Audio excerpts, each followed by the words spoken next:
Ladies and gentlemen, welcome to Battle Talk. I am Don Battlehawk, and today's episode of Battle Talk is should the UFL do stunt signings?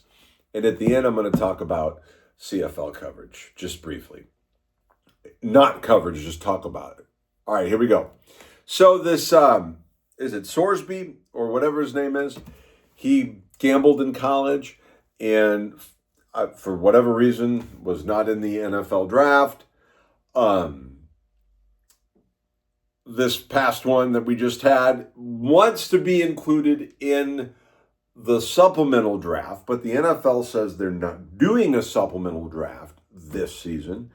And he can't play for the CFL either, who says that he doesn't qualify for them, I guess based upon being a naughty boy. So a lot of people want him to sign with the UFL. Fine, absolutely. The UFL, as I discussed on Twitter today, or X, is a place for second chances. Yeah, and first chances too, and only chances because that's all you want to do. All of those things are legitimately true, while not contradicting with one another at all. All right, but here's the deal. It's got to fall under one of these categories. Number one, the UFL player makes $50K per season, right? That's $50K for a 10-week season with training before the season. That's good part-time gig money. That's great part-time gig money. That's a part-time gig that pays more than a lot of people's yearly salary. All right? So that's good money for the time you put into it, but it's a tough job. It's a tough job with the steep downside with injuries and stuff like that. So I kind of want them to make more, right? All right. A stunt signing means one of two things when it comes to that. One, you sign someone who is a draw, television and ticket sales, and you find them and they're willing to get paid $50K. That's the best case scenario. You sign the Sorsby guy or some social media dynamo or whatever, and they are willing to sign on for that $50K plus the year-round insurance and whatever, housing stipend they get. And they go out and they are a draw, and that's great. Or you pay them more for their marketing and social media cred and all of their famousness and stuntiness. But then they have to play as well or better. They have to play as well or better, even better than your others. They'd have to outperform or it's going to get stale quickly. If you got some guy that you hired as a stunt to draw an audience in, and all of the people that you're paying the regular pay to are outshining them and doing better than them and owning them and sacking them and doing all the things to them, and they're doing no better than normal or backup quarterback or whatever their position is, then what you do is you've now overpaid someone.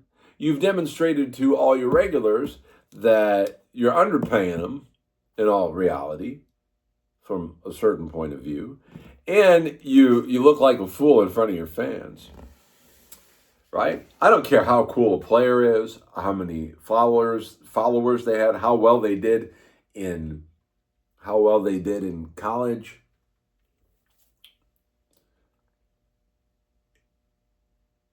It doesn't matter. What matters is performance on the field. And of course, how they did in college does matter. It does. But contextually speaking, what division in the college were they for? What group did they play for? Was it the big this or the little that or whatever the case may be? Now, there are exceptions to this. Absolutely. Qualified players in the dawn of their careers that still have it. If somebody is getting ready to step away from football and are NFL caliber players that are still in the NFL and they decide that they want to come play in their waning years for the UFL, I think it actually might make a little sense to sign them on for a little bit more money, but not crazy money. College players that weren't signed are always great people to sign, but that's not a stunt signing, is it? Because it's a thing that the UFL does anyway. Practice squad players that want to start, aka AJ McCarron. But once again, we do that already, and I don't know if he was paid more than the standard base pay or not. He might be a very good, strong example of someone that got more than base pay because of who he was. But that said, I think that they were fairly certain that AJ McCarron would go and produce, and he did. He did. All right. So where can it work? All right. It can work if you pay legends to market the NFL. Not to play, but to market the NFL. Not just show up pregame and get a ball. I mean, that's fine too. You can do that. Please. It's nice. It's interesting. Lots of cheers. Lots of happiness. But like let's say the best linebacker, the best running back, the best wide receiver, the best quarterback, we'll call him Johnny Pro Baller. And you sign him up. This is a stunt signing that could be good. It's an endorsement stunt signing.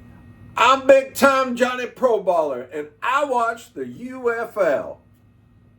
You know, something like that. It's like a commercial, like an insurance commercial, like, you know, Liberty Bibberty, you know.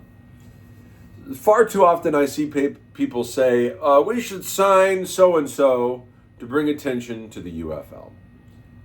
Well, is Tom Brady going to sign with the Aviators next season? Because that would bring some attention to the UFL.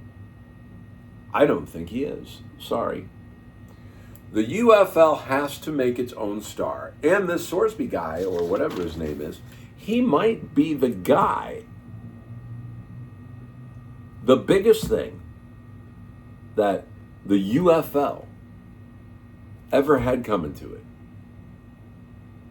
And if that's the case, start him out with the $50K and then give him a raise. That's what I think about stunt signings in the UFL. I am Don Battlehawk, and this has been Battle Talk, and I will see you next time.